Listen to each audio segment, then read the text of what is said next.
Race Front, true believers. This is Modular Media's No Prize podcast where we talk Marvel movies, comics, merchandise, and more. I am your host, Chris, the Boingo Writer Gasson. With me, as always, is...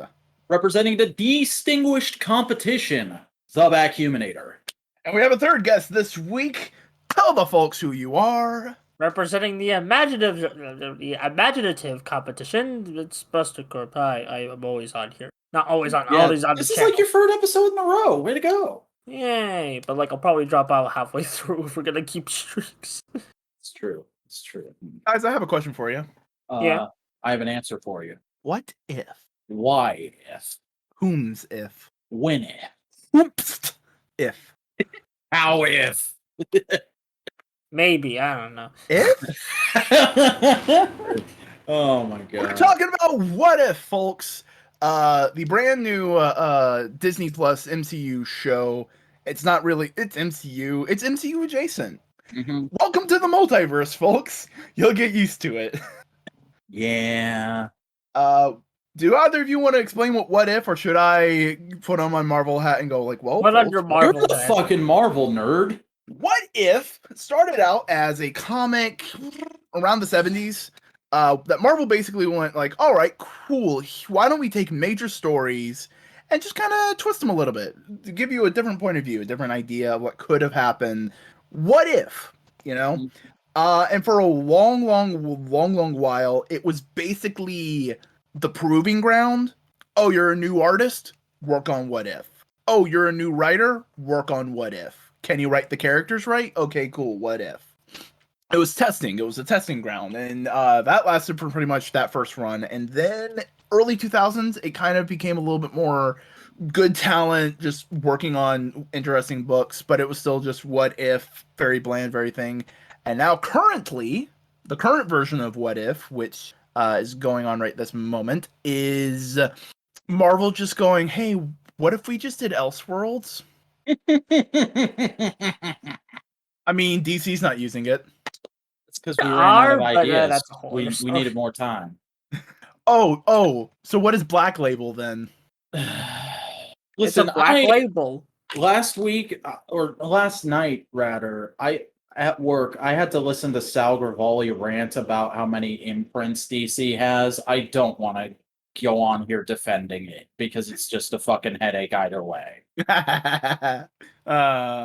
But that's kind of what if is. So it's always been kind of framed as what if blank happens in the Marvel universe, whatever kind of thing.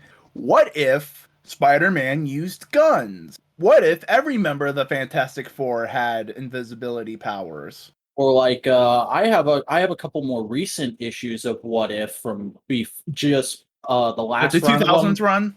No, not the 2000s, like the 2010s, the very brief spattering of them they did a couple of years ago. Yeah. One of the issues I have from there, I have 3 of them. I have What If Marvel Comics went metal with Ghost Rider? What if Flash Thompson became Spider-Man? And what if Magic was the Sorcerer Supreme? Yeah. And then there's like the sort of kind of what if stories that have been kind of popular lately, where they aren't what if in marketing, but they're what if in spirit, which is a Spider-Man life story and Fantastic Four life story. Would the color books kind of be like that as well? No, because they can fit in continuity. They can fit, but every classic What If was also hosted by Uatu the Watcher. That gives a very funny mental image. Oh yeah, no, he was basically like, hey, yo, what's up? I'm Uatu. It was very clearly modeled after the Twilight Zone, if I remember correctly. Twilight Zone, Tales from the Crypt. Because you also got to remember, for the longest time, what ifs don't end happy. Yeah. It was basically like a guarantee that a what if ends with everybody dying. Because it's like, this is the universe that went wrong. Our universe is where this story went the way it's supposed to go. Yep. Okay, because like the only what if comic I know is what if Spider-Man's clone lived, and that ended okay. Yeah, but like also it didn't, because the clone saga. Oh yeah. Well, like for that story, if we're like this Yeah. But like, unless it was directly meant to be a joke, what ifs tended to be tragic. Was that like a joke issue? No, there were literal joke what ifs. What if Aunt May was the Silver Surfer? Uh, what if I forget what it was, but there was one that was like every page was a different like gag, like this is a stupid idea, so it's just one joke, and then the last page is what if Stan Lee read this comic, and it's just a picture of Stan Lee going, "You're all fired." Then there's one, what if the Marvel bullpen got the Fantastic Four's power? So it's like Jack and Kirby and Oh yeah. Like, what if Marvel creators got powers? Yeah. yeah. And, that's another famous one I know about. But yeah, no. In fact, we'll talk about it later. The current what if tries to continue some of that tradition. Ooh. Yeah, we should Um, probably talk about the show. So this TV show What If is basing it off of the MCU because that's what a lot of people who are going to be watching the show know. So this show also kind of in a way, it confirms my headcanon about Marvel timelines and multiverse theory. Mhm. It's also like Loki. The whole Loki show was kind of a backdoor pilot for this. Yeah, this is basically like, hey, you know that thing that happened at the end of Loki? This is all the stuff that happens because of the end of Loki. And in this first episode, it's also kind of an adaptation of a classic Marvel What If. What if Sharon Carter became the super soldier? No, Peggy Carter. Peggy. Yeah, Peggy, because Peggy, this Peggy. episode is what if Captain Carter were the first Avenger, which it's probably more grammatically correct, and I just don't know it, but I really feel like it should be what if Captain Carter was the first Avenger. Yeah. But no, this episode really frames the what if formula perfectly. Because it's a very truncated version of Captain America, the first Avenger, from the perspective of Peggy as the main character, and it's bookended by the Watcher saying some mystical shit. That's what like every What If episode is like. They're all based on like, a Marvel movie, and they're just like gonna change things. Yeah, Probably that's what if is. That's what if is. Yeah, well, like I'm talking about for this series specifically, like every episode will be a movie from the Infinity Saga, is what I heard. Probably, yeah. But in this one, this very small subtle change was she stayed with Steve.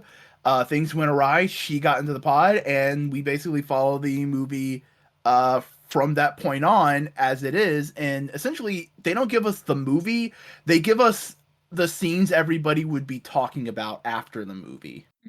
So, like a greatest hits. Yeah.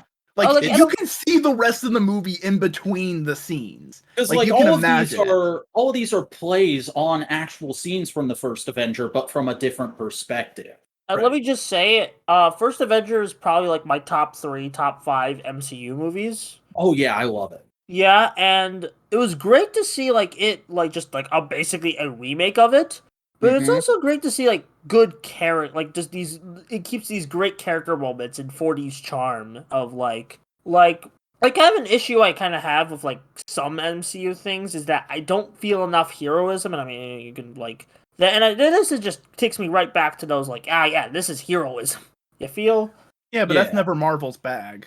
I know, but like if you want heroism, you go to DC. I guess. Remember, DC is gods being heroes. Marvel is men going like, oh shit, what the fuck do we do?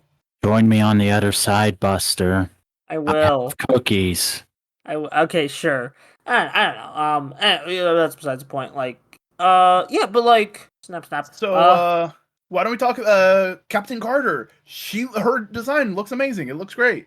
Yeah, like I know, like so I didn't know what to think of the art style because like we only saw like off camera or very brief glimpses. Like the editing for the trailers was kind of bad because it didn't really give you like much. Yeah, and it doesn't really look that great in stills. It looks good in motion. Like it's very tween. It's a very tween heavy art style. You know what it feels like to me?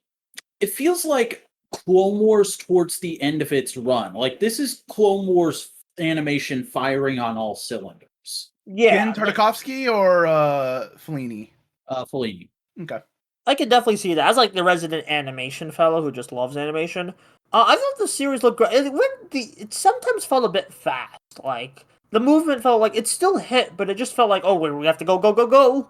And I'm Mhm. like, I'm not sure if it's like if it was part of the script that it had to go fast, or if it's just that that's what the animation studio did. I Well, do like remember the also kind of the way Cap was in the first Avenger because they were also trying to push the idea of his super speed in that movie as best they could. I guess it might just be like just for this episode, because while they get their bearings with like this style. I do like the style though. It gives me like a TV level Spider-Verse. Mm. Yeah.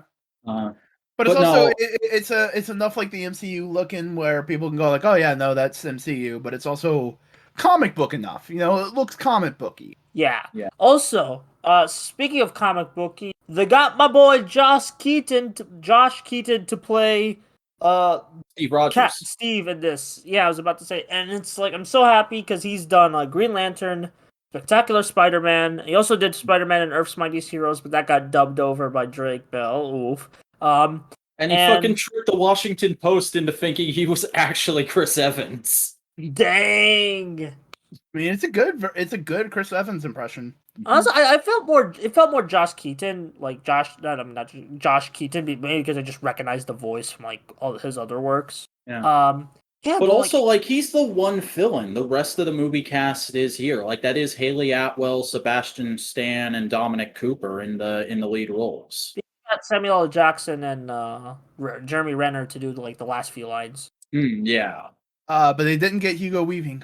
Well, I mean, Hugo that's Weaving's kind never fucking coming back. I know, but he's part of the first movie. that was kind of expected. But yeah, I But think no, they got the guy from Infinity War, didn't they? probably. You know what? He can be Red Skull whenever they want to do Red Skull stuff. Mhm. You think Red Skull's ever going to come back and be an actual villain again, or was that like the one time we're ever? I think that was the one time. You only really use Red Skull when you're using Captain America. They don't have Captain America anymore. It'd be pointless to try and bring Red Skull back. maybe So you don't like think we're ever going to see him? We're ever going to see him introduce Sin or him eat Professor X's brain or anything like that? No. If we're feel gonna like get any of Professor X's brain, it's gonna be on Onslaught. oof. So I feel like if like Red Skull would come back, it would just be like a brief cameo, just looking over cosmic shit or something. Yeah.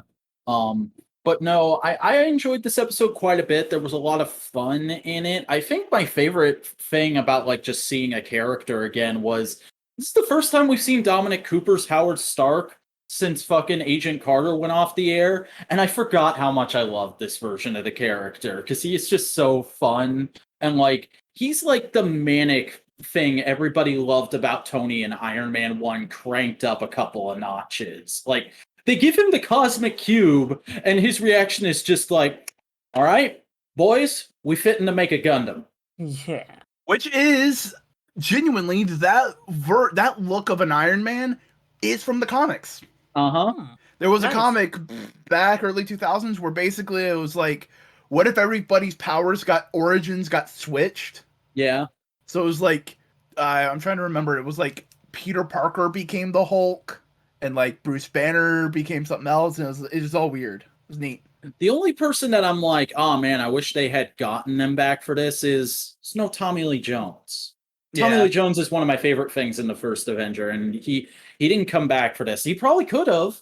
He's still acting, but for whatever reason, they didn't get him back, and they just put in this straw man asshole. What is he, like a commander or an admiral or something? Yeah, whatever. It doesn't matter. Racist, Yeah. sexist boomer. Yeah. Trying to think. I don't Yeah, remember being racist. Well, I just, you know, Well, there weren't in any the black 40s, people in this. well, in the 40s, if you're sexist, you're most likely racist. That's just me. Anyway, but off that discussion, yeah. But what if is? Yeah, I'm genuinely looking forward to watching more episodes. Like, of course, I would like this bit more than the others because it's like the first. It's one of my favorite Marvel movies that they're adapting. But like, you know, I just like it a lot. I do feel like hopefully they'll work out some of the kinks of the animation, like the speed. Like the models are fine, but the speed is just I feel like either slow down or like properly like telegraph that speed, or because it feels like inhuman at times. Like not even just Captain Carter, but just everyone else is going fast. a fair So trying to complaint, keep the but pace also up. I would say temper your expectations because probably all of this was made at the same time. So this is probably the quality we'll see for most of the show. Yeah, well, like I'm just talking about working up production kinks, not just like criticism from weird people on the internet. I'm talking about just like as you like continue animating, you like improve your craft. You feel? Should we talk about the climax? Well, first we didn't even really talk about Peggy and Steve's relationship. Oh, in that this, was which so is just wholesome. it's such a wonderful, wholesome inversion to show like, yeah, if Peggy's the one with the powers, the relationship stays the exact same because Steve's not his powers. Steve is a person. Dude, Steve, Short King. Yeah. All those fucking memes of just like Peggy being the badass tall girlfriend. But Excuse me, he asked for no pickles. Somebody Yeah, literally made that basically fan that. art. That's- I that's love just- them for it. That's basically just the thing. And it was great to see like Steve be like basically still a hero and an inspiration, even if he doesn't have the super soldier, which kind of like enforces his character that even if he wasn't Captain America, he'd still be doing good in the world. Mm-hmm. yeah, Also, interesting note about this timeline: Steve stays with Bucky till the end of the line. Yeah. Ooh. Yeah, Bucky didn't get Winter Soldiered. Yeah. But at the climax, Red Skull enacts his version of this plan where he opens a portal and some tentacles come out. So the Hydra. And then No. I don't think that's a Hydra. I think that's a Shumagorath. Ooh. I don't know what that is. I was just sitting there Marvel. thinking like, man, Have I you should ever show seen this Marvel episode to versus the Capcom? anime man. Have you ever seen Marvel vs. Capcom 2? I mean, I've Remember the seen big it. squiggly monster with the eye and the tentacles? Nope. Okay, hold on. He's a Doctor Strange baddie. Of course Yeah. he is. Yeah, as soon as you said Shumagorath, I was like, oh, yeah. Shumagorath. He's a pretty like cool guy. Yeah, like that might be a good tease for like if they want to use him in the future or something. I think at most I'd be it's like surprised if he pops back up in Multiverse of Madness. it's a tease. I don't think it's a genuine hint of anything to come. My brain just immediately was like, oh, is this a Shumagorath? It's your nerd brain trying to make a connection. Yeah. Yeah, like it's probably just an Easter egg. See, that just looks like the Black Mercy to me. Here's a different peak tour. Yeah. Okay, that's a tentacle boy. Yeah, it's a tentacle boy. That sure is one. Yeah. Yeah, I do like how they still kept the like kind of like the woman out of time thing with like but just did it differently. Instead of being frozen, she just like went into the portal, and now she just like timey-wimey. Yeah, that was a nice change to it. I almost for a second there, I kind of wondered like, man, why didn't they just do that in the actual first Avenger? Like that would have like. In the grand scheme of things, Frozen in Time did go over fine with general audiences, but me as a Hollywood director, I would have been like, yo, Portal would make way more sense to the general public. No, but ice is the classic thing. Because it's the literal idea of like the ideas were put on ice. It was preserved. Yeah, I know. I will say like if we may talk about like fan reception to this. I've seen some people like arguing or like just saying for like, oh, like, well, people want a continuation of this, and I'm like, that's not the point of What If. No. Yeah, No. exactly. They're one and done. Yeah, they're one and dones, and I feel like either like people are just so used to serialization of Marvel, or this is just such a good episode, people want more. Yeah, season was 2 also, better like, not be a bunch of part 2s. No. No, they still got lots of movies to pull. I guess like the only time I'd say, oh, do a part 2 is when you're purposefully gonna do like 1, 2, that it. I think because I think season 1 is just like phase 1 and 2, or like half of phase 2, and then season 2 because they're already confirmed for 2 seasons, which is just entire Infinity Saga. But yeah, this was a pretty cool episode. Good start, I'd say. Like it takes a character people are familiar with, and like one of their best movies, and it does a cool one and done story. We don't really get much anthology series. Like there is Love, Death, and Robots, but that's a very like extreme mature. So it's nice to get like kind of more like it's TV-14, but it's still relatively all age. There was also I wouldn't say a backlash, but there was some incredulous curiosity of why she's called Captain Carter and not Captain Britain from some Twitter users, and I was just like, Oh, you poor naive fools! Bless Captain your Britain's an heart. already thing. Oh, it's not. Moore just kicks in the door and he's like, "Allow me to introduce myself." Yeah, because here's the thing: it's not just a thing. That's like saying, "Oh, that guy's a doctor. Why isn't he called Doctor Who?" Like it's like, bud. There's not only is there a thing, there's a very big important thing. There's a complicated web of bullshit that only very recently was slightly untangled. Fucking Claremont. Fucking Claremont. The It's- man who simultaneously saved X-Men and then ruined it for decades to come. As he basically climbed the mountain, took a shovel, buried a hole, and went, "Here's my X-Men. They cannot leave." And everybody was just trying to climb the mountain and get it. It's like, I can't fucking get to it. And literally up until Hickman started, all I've ever... This is just Hickman X-Men cast now. Literally all I've ever heard up until Hickman X-Men started was, you have to start back at Claremont. That's where everything originates from. And it's so dense. It informs so much stuff with Marvel. And I'm just like, fucking never reading X-Men then, brah. Dang. Now that you're a fan of X-Men, you're a little tempted to try and like find some key issues and read them. Yeah, I kind of want to. I kind of want to check out Morrison's X-Men more than that. Just Oh, yeah, because Morrison's- people tell me it's so divisive. Oh yeah. Okay, if you really like mutants as being like the freaks of the world, Morrison. But are they geeks? I'm sorry, that was terrible. There is Beak. Yeah. Beak's its thing. Though Beak is a dad now. Yeah. Beak's a dad. He's got kids. They're very cute. They all had their minds erased. It was a whole thing. Yeah. Comic books. I should probably read Hickman X-Men once. Maybe I'll read it while you guys are reading off news because I really got nothing else to say on it. We can have the fucking delayed reaction of like, I'm like 20 issues behind Boingo, you're like 50 issues behind me. Yeah. Where should I start for like Hickman X-Men? Pox. Yeah, Pox. No, Hang on, I'll send you my reading list. I'll send you my reading list. Because Okay. you don't read Hawks and then you read Pox, you read Hawks and Pox in a I figured specific order. Well, like I remember watching like Professor Thorgy when he was covering that like week to week or like occasionally week to week. It was basically like, oh yeah, it's just a weekly book but split into two. Yeah. And then you also have the reading list for Reign of X, Ten of Swords, and then Dawn of X, Ten of Swords, Reign of X. Well, howtoread.com just has a giant, or howtoread.me, excuse me, just has a giant article that's like everything since Hawks Pox in proper reading order. So there you go. Okay, thank you. I will read that while you guys read off the news. Do you guys want to talk about the other big kind of comic-y news that isn't toys? Okay. The other comic Drake. No, not that comic Drake. The other comic book character named Drake. All right. For those of you who don't know, this week, Legends of the Dark, or not, I'm sorry, not Legends of the Dark Knight, because it's basically Legends of the Dark Knight, but they gave it a different name. Batman Urban Legends number 6 came out this week, and it ends with it's basically a solo story for Tim Drake as Robin, or Red Robin, or whatever the fuck he's being called now. I don't remember. But it's him interacting with another male character who's a brand new character, and them going on an adventure together. I think he's helping him out with something. I haven't actually read the issue, full disclosure. I've just seen a few pages shared around, including the final page where Tim Drake asks this kid out.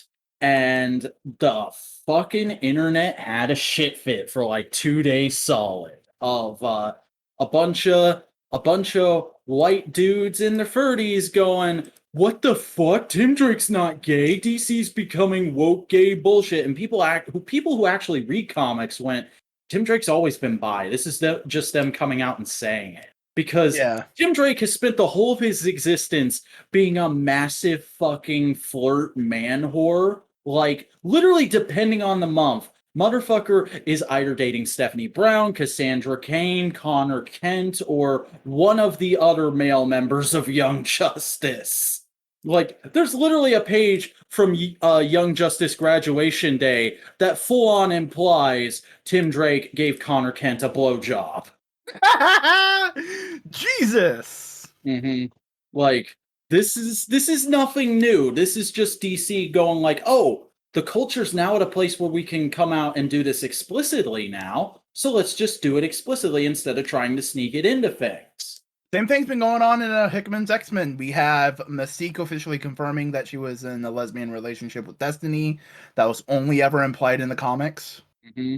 And we have Kate Pride. Yeah. All that kind of stuff. Hell, Magic in New Mutants. Her sexuality was never talked about in the comics before, and then the post Hickman New Mutant series, there's literally a page of her just saying to every character, "Do you want to make out?" Going like, Magic is pansexual now. Yeah, I mean, she also finds demons attractive too. Mm-hmm. So she's like that sci-fi pansexual. Yeah, it's still pan, but it's like sci-fi. You know, that kind of tinge. Yeah, it's but like, I don't know, I saw it and like I'll admit I had kind of a shitty knee-jerk reaction to it because I wasn't thinking at the time. Like I saw it while I was at work and I was like, what the fuck? That's crazy. I mean, it doesn't bother me because what else were they doing with Tim Drake right now? But also I would rather they do it with a new character. And then somebody messaged me being like, what about Connor Kent? And I was like, oh yeah. So I deleted that tweet and then made a different statement about it later. Yeah. No, it's fine. I am very much of the belief that when you're writing characters in long serialized fiction like that, it's better just to make them all bi. So if you realize, oh, these two characters work really well in that way, you don't have to fucking worry about shit.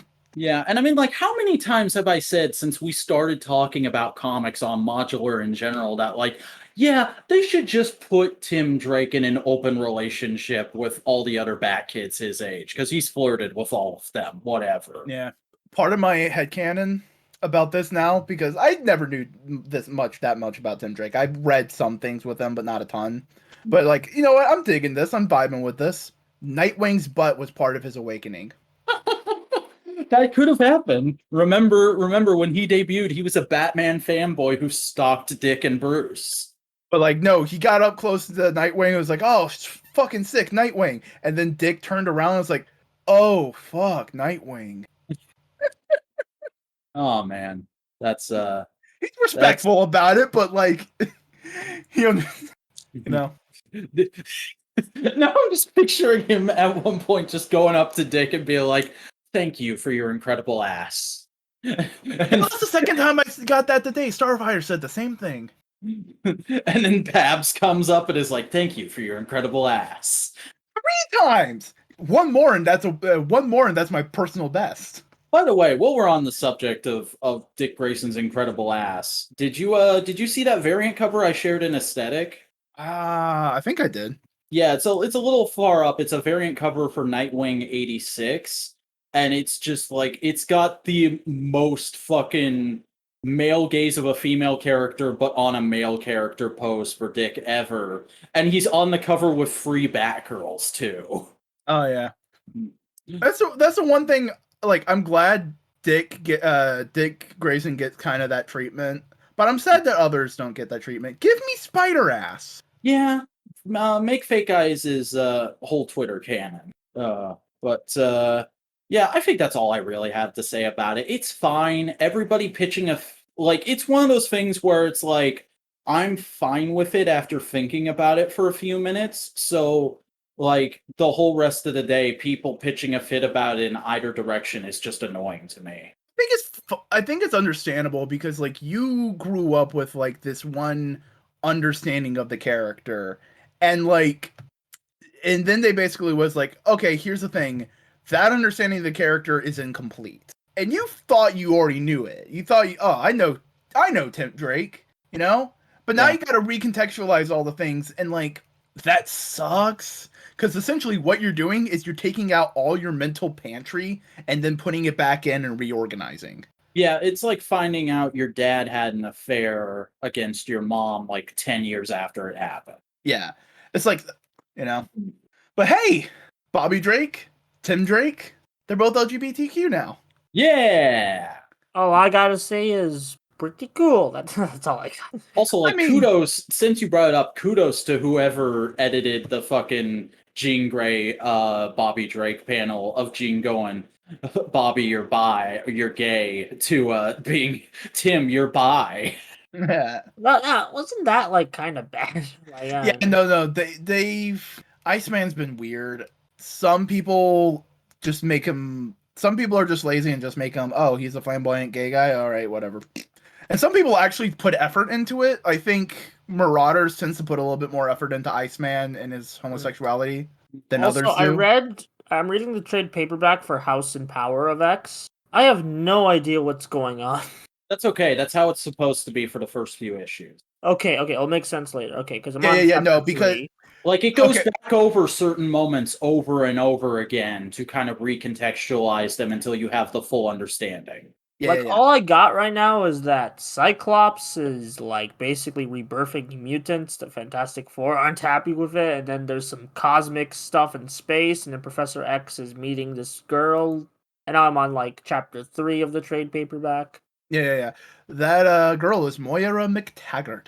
A very Yeah. important character from general X-Men history, and also, it's not Cyclops who's rebirthing the mutants. Dude in the helmet was Professor X. Oh, I thought that was Cyclops. No, No, that's no, how no. Professor X looks now. He's wearing a black bodysuit and a big cerebro helmet. Yeah, yeah, I yeah. don't I kind of wish he kept the wheelchair, just because, I don't know. I Just mean, feels... he's not paralyzed anymore. Okay, fair, but, like, He I hasn't don't been know. It just, paralyzed for a couple of years, I think. Yeah, I don't know. It because feels a bit weird. he was paralyzed. It just feels weird because, like, especially because he was one of the like big wheelchair characters in comics, and now you just kind of take away his disability. That's I Yeah. don't know. But no, Yeah. there's other disabled mutant characters, and honestly, real quick, can we just talk? There's a big thing of like people go like, oh, mutants are civil rights, mutants are minorities, and I'm going like, yeah, but they're also more than that. There's also levels of LGBTQ representation that's layered within the mutants, but there's also like disability Like, and mutants are mental. meant to represent any oppressed group. Yeah, yeah, yeah. Just like multifaceted representation, if you will. Because Rogue is disabled. Rogue is disability. Like Rogue has a disability. So to Cyclops, No Girl, several other characters, several characters, their mutant power is very more representative of disability. Hell, Pietro Quicksilver, he is very extremely ADHD. Yeah. No, I just wanted to get that out there. Also, just mental illness in general, Jean Grey. But in the meantime, we should talk about some toys because boy, these first Marvel Legends, these retro cards. Let's talk about this week's Marvel Legends fan first. I believe this was Monday live stream where Hasbro announced a whole bunch of stuff, teased some stuff. And this is actually the first time I've watched a Hasbro fan first live stream. I usually just look at the article afterwards, but I was doing some stuff in the spare room and I needed something on in the background, so I popped this on. And I love that the Marvel Legends team, I don't know if this is intentional, but the Marvel Legends team in this live stream specifically really reminded me of Jack, Stan, and Steve. Oh, that's nice. Like, Dan Yoon is basically Stan Lee. He's in charge. He's trying to be a showman. He's trying to be as like nice to everybody as possible while still keeping things moving and on topic. And I forget his last name, but Dwight, who has kind of been the lead designer on Marvel Legends forever, just has like this sardonic kind of passive aggressive humor of like, yeah, I know people might be a little upset about this or that, but we decided to do this to hopefully fix some of the problems that maybe weren't problems in the first place. And then there's a third guy whose name isn't coming to me right now, but he's basically Steve Ditko because he only chimes in like every third or fourth figure. But this whole live stream, we started off with them revealing the Toy Biz inspired Fantastic Four retro collection, which is meant to go with the new HasLab Galactus, which, just to give everybody their weekly update from No Prize. As a reminder, HasLab Galactus needs 14,000 backers or units in order to be funded. With 16 days, 0 hours, and 38 minutes as of this recording, it is currently at 11,710 backers. Now, this retro card wave is pretty cool, but I do have a few little nitpicks about it here and there that we'll go through as we get to them.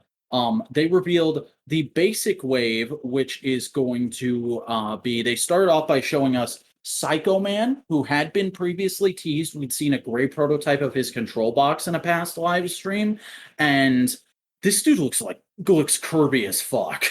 He is very Kirby, but he looks great. I love him. Yeah, he's real cool looking. I think this is an almost entirely original sculpt. Like maybe those arms are reused from something, but the rest of it looks like new parts. And then we had the High Evolutionary, which is a character I'm really not familiar with. So I saw some people complaining that like, oh, this is kind of a modern version. I would have rather had a classic version. And I was just like, it's a red guy. This guy looks like an Iron Man villain to me. Whatever. You've seen a version of him in Spider-Man Unlimited.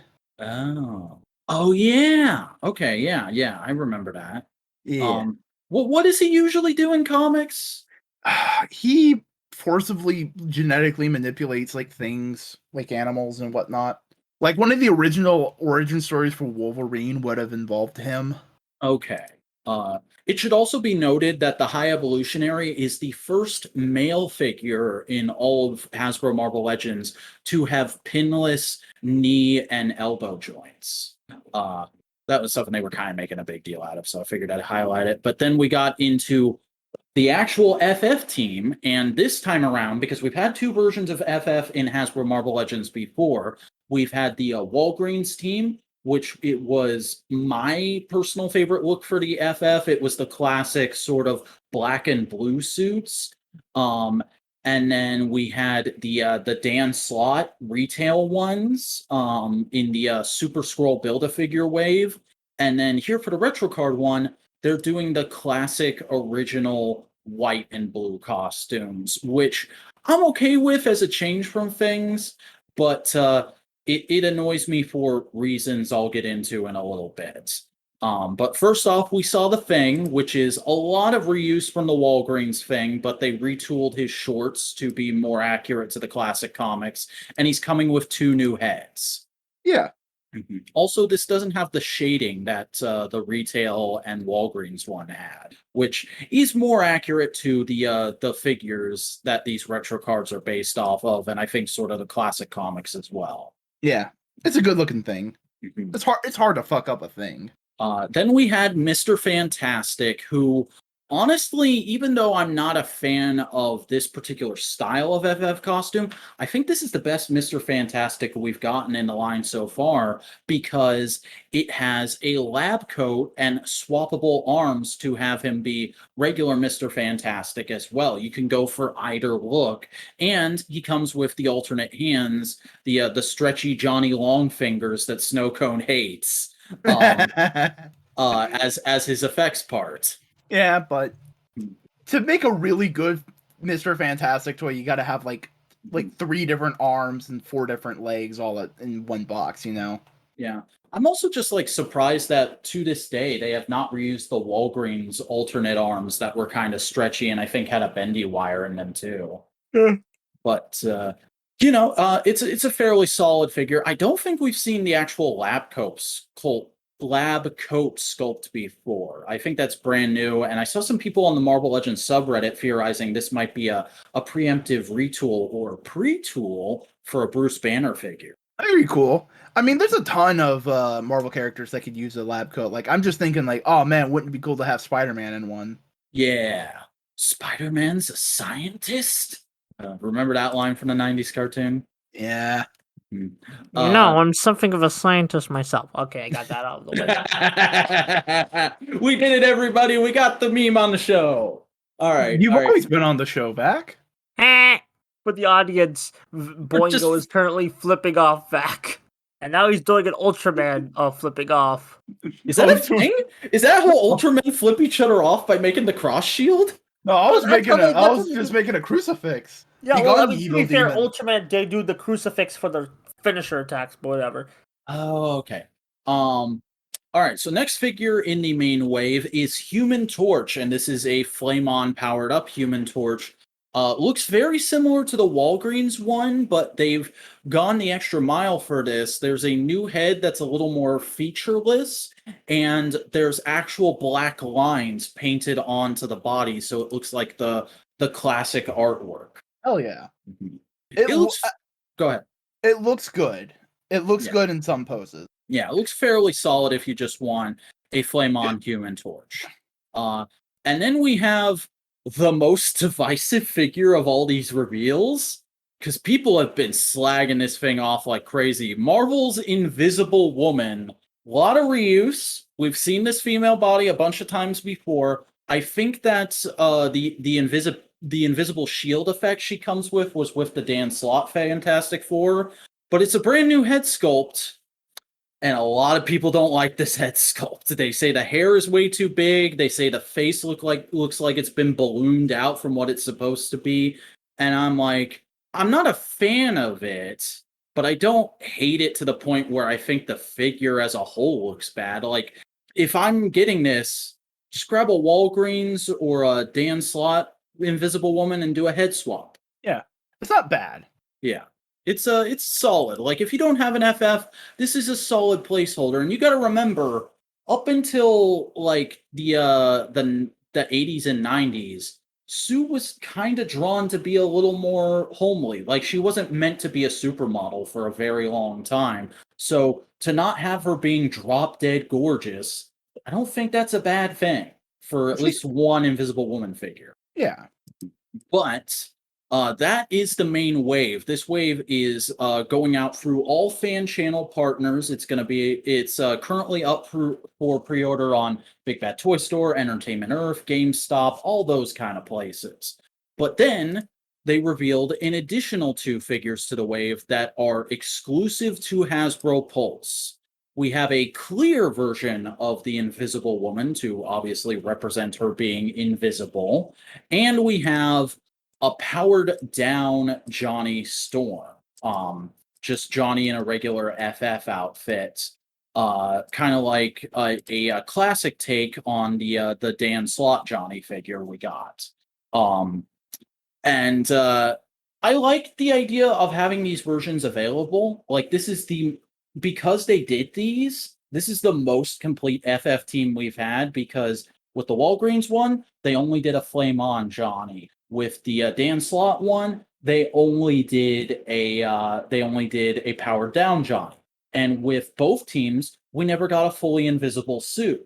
So this is the first time we've gotten a fully invisible Sue, and this is the first time we've gotten a classic powered down Johnny. That being said, I don't like how they're releasing Flame On Johnny as an exclusive, as a regular release, and Flame Off Johnny as an exclusive, and then they're doing vice versa for Sue.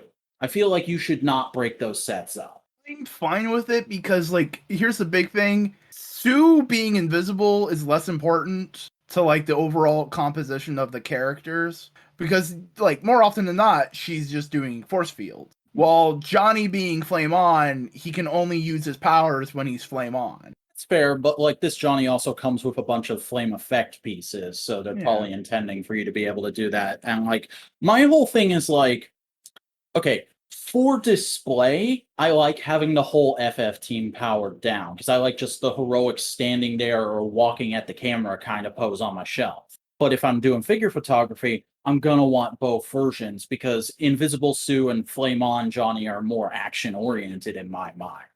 Yeah. So here's the thing. I did pre-order all these. I pre-ordered both sets because, well, they showed that figure photography during the live stream.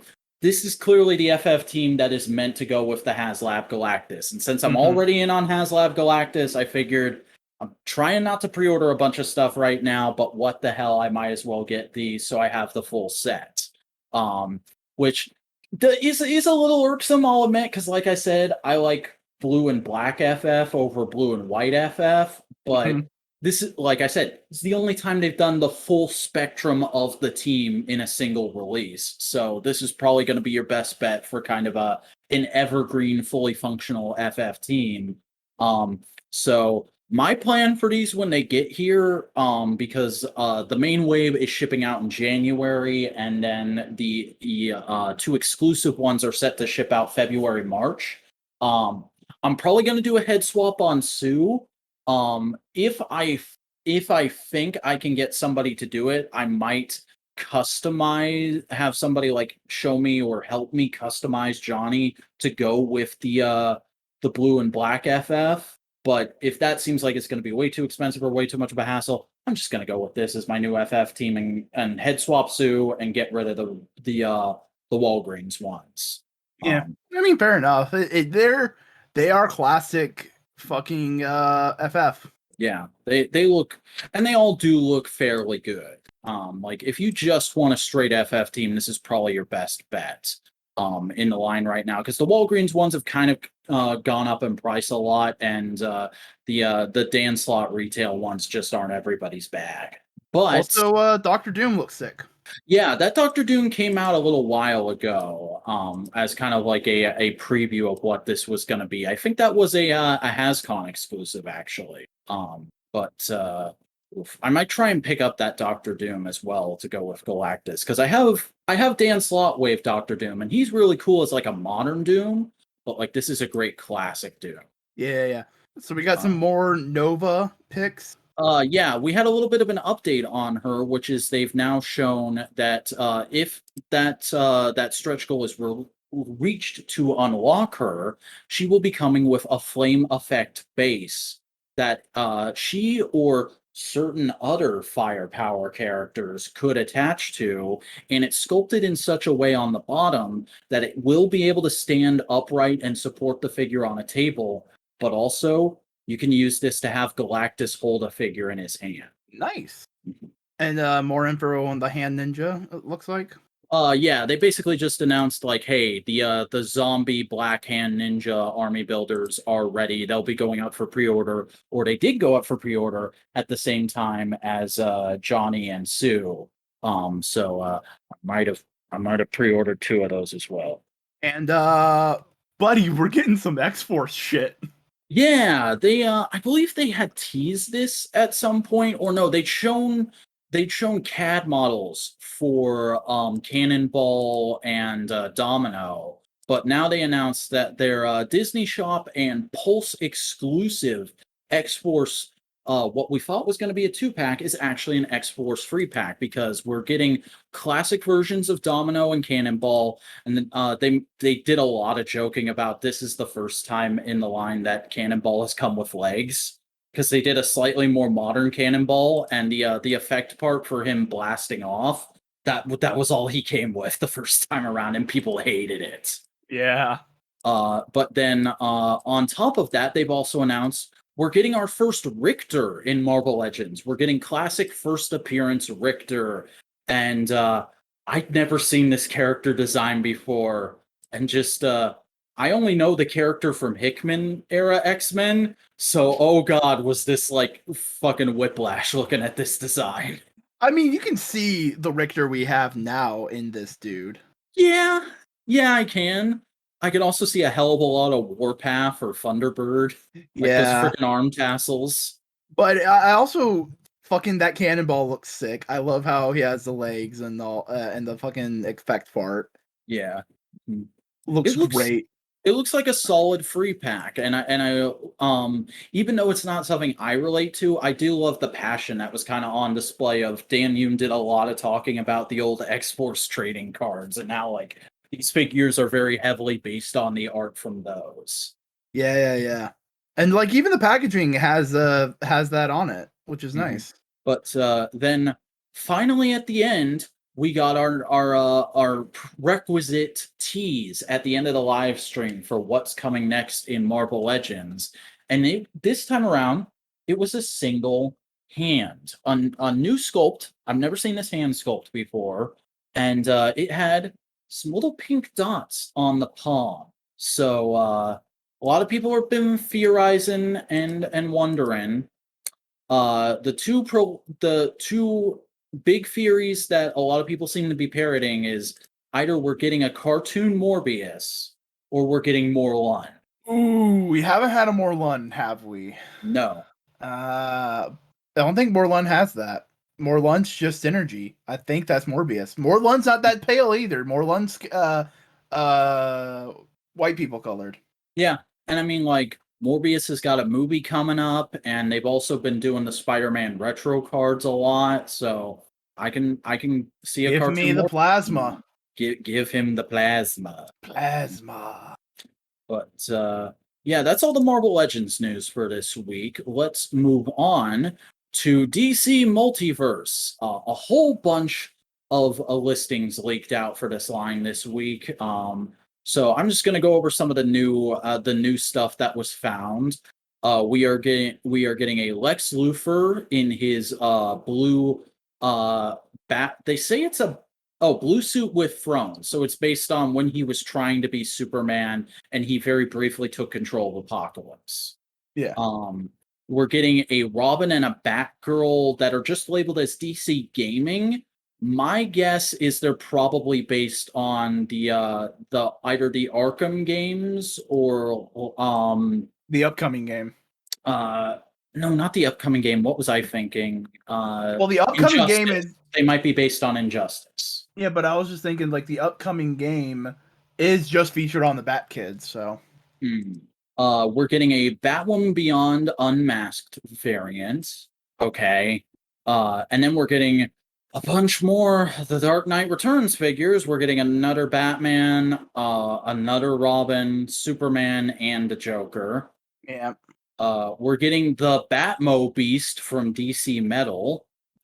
And we're getting what is listed as a Swamp Thing variant. But we haven't gotten a regular Swamp Thing in the line yet, so who knows what that's actually going to look like. Some interesting ideas, but overall, Multiverse continues to just be like, oh, look, more Batman shit. Great. I mean, make what sells. Speaking of what sells, so do you remember back when Multiverse was kicking off at like the end of 2019, beginning of 2020? Yeah, vaguely. On the back of that initial wave of figures, there was a figure advertised that never actually came out.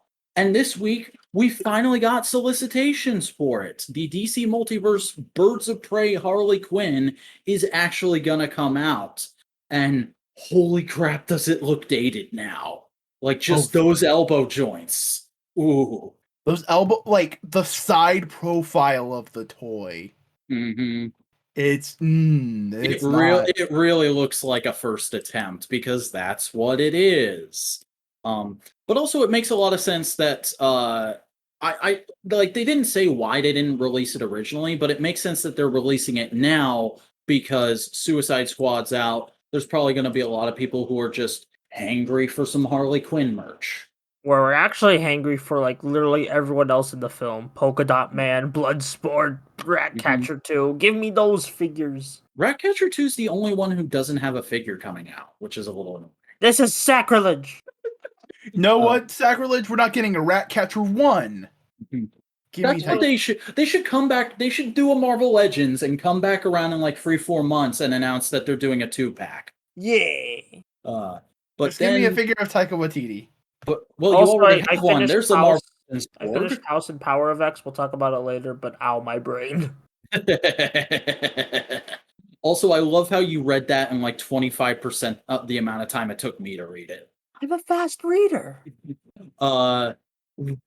Is this the final multiverse thing? Let me double check. It's the final multiverse thing, but it's not the final McFarlane thing. So we got a reveal. We don't have a full look at it yet, but we saw the first image of the DC Multiverse Batman Beyond Blight. And this got a lot of people upset because I guess a lot of people didn't hear Todd when he said this is going to be based off of the comic books. This is not cartoon skeleton man in a suit Blight. This is mech suit fucking Mr. Freeze looking Blight.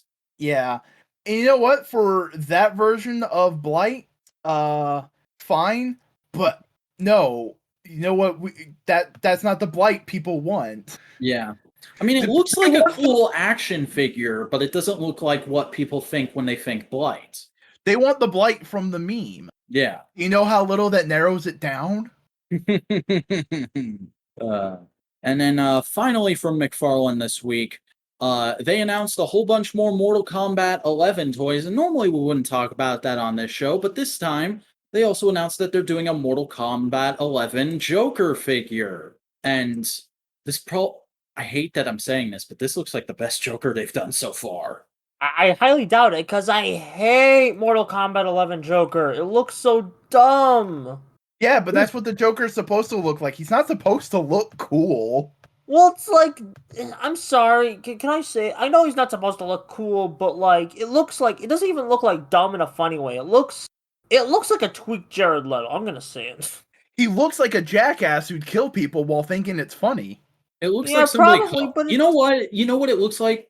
Looks like somebody cosplaying the Joker. Yeah. I think that's why it just looks like a jerk. It's because it's someone cosplaying. Like, No, man. Dark Knight Returns is the Dark Knight is like the best movie ever. Yeah, You that's don't exactly understand. what he would say.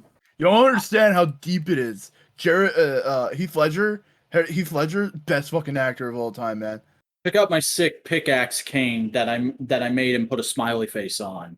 I would things I hate about you. No, I've never seen that movie. I'm one of the weird people who thinks one of the best Jokers is the what's it called? The Batman Joker, Kevin Michael Richardson. That's a good Joker. It's a very unique take, and I think that's why I like it. Anyway, you go back to toy talking. Yeah, let's get into something that'll actually probably excite you, Buster, because this week we got the full solicitation for the Hot Toys The Suicide Squad King Shark. And oh my god, does this thing look great. My god. Is this like production images of the movie? No. This is a toy. This is how Hot Toys works. Hot Toys is like the most high-end, like lifelike doll kind of action figures you can get these days. Okay, it's $220, so I'm probably not gonna buy it, but still, this looks sick. Mm-hmm. And it comes with just about everything you would want it to come with. The only thing I would add here is I kind of wish he had the little Peacemaker C4 doll. Peacemaker. Just sculpt it in his hand, make a new hand sculpt, have it in there. Yeah. They could probably still throw that in time, but as is, this is the full solicitation, and it just looks great. I love that they went with a seamless body here for the most part. I love the sort of doofy opened mouth expression they went with on the face, and the shorts look like their actual clothes, which is great. Yeah, it's hard to get toy fabric that thin without it just being really stiff. Oh, it looks great. Utterly fantastic. And to continue on the trend of utterly fantastic looking DC figures, the final thing we have to talk about this week, Mezco put out the full solicitation for something they revealed a few months ago back during I Can't Believe It's Not Toy Fair. 1/12 Collective Superman Man of Steel edition, or as I'm referring to it in my brain, their Evergreen Superman. This is John Byrne Superman. Yeah, and it looks like it is so freaking perfect. I've had to stop myself from pre-ordering this thing 3 times since it was announced. Because it is gorgeous. It's $125, but it's worth every freaking penny, in my opinion, from what they've shown us, because it's the cloth body sock over a fully articulated skeleton. It comes with 5 different heads, a smile, a determined head, an angry head, a surprised head, and a heat vision head that lights up and has 2 different attachable effect parts for heat vision. It has 6 sets of hands. It comes with the Black Mercy, the Phantom Dome projector, a Starro face, effect parts for punches and taking bullet strikes, a case with every different kind of kryptonite, and a stand. Like, this is basically everything I would want a Superman figure to have, short of an effect part for freeze breath. Yeah. Like, dear God, this is like perfect Superman. And like, there's a wire in the cape to pose. Oh man, the picture where they're showing that off, where he's racing Wally. Yeah, like it's it's everything that I wanted. I don't think they differentiated. They just said it was the Flash. I mean, like in the comics, their belts are different, so that's what I was going for. That's what I was trying to remember. That's probably Barry. That looks like a more modern Flash design. Mm. Yeah, it's just crazy because like every little qualm I had with the Mafex Hush Superman, because it was very specifically trying to be Superman from that story instead of an evergreen Superman. This Superman came along and just said, yeah, we're just going to fix all those problems. We're just going to fix every last one of them. Again, except for Freeze Breath. But like, I feel like I'm the only person who cares about Freeze Breath when it comes to Superman.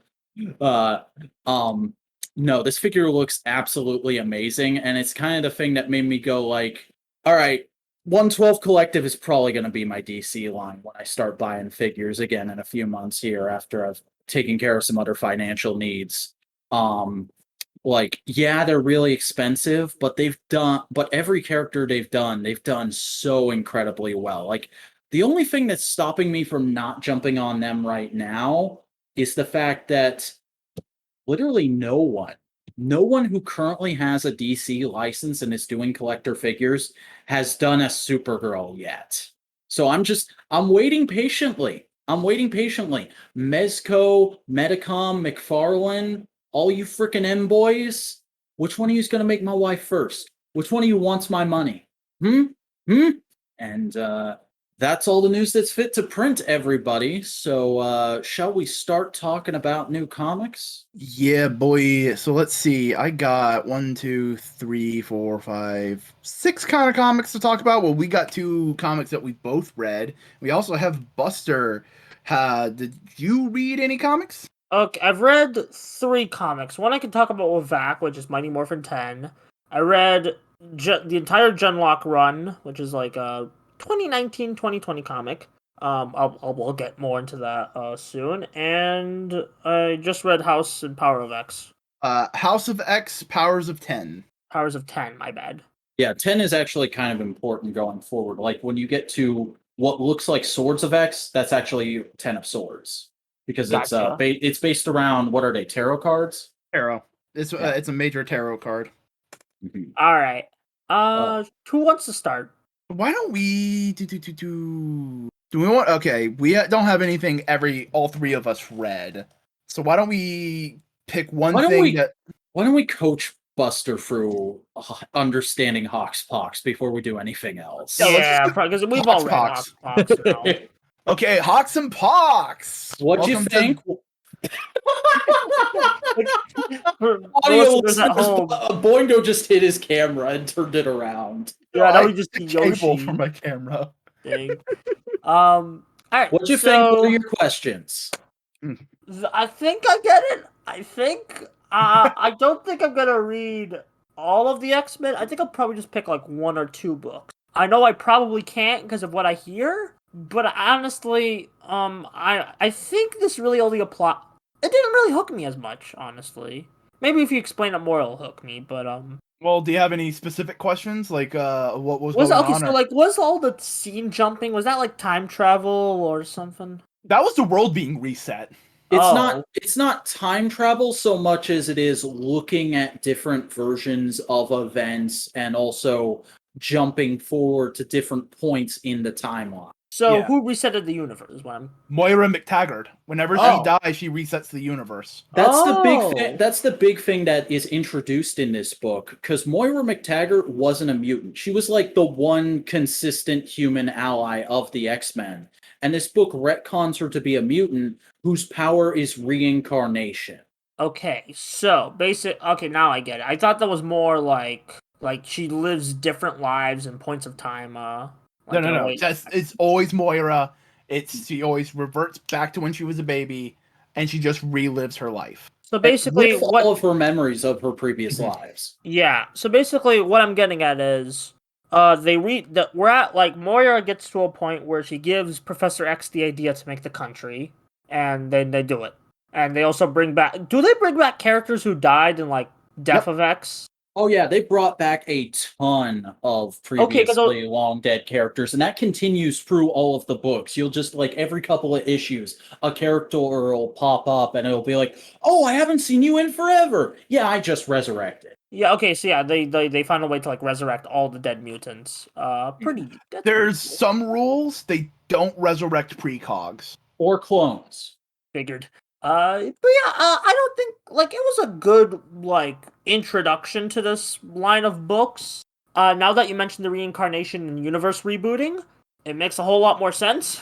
I'll probably pick. I'm not sure. Like, I've heard I had to read everything to get what's going on.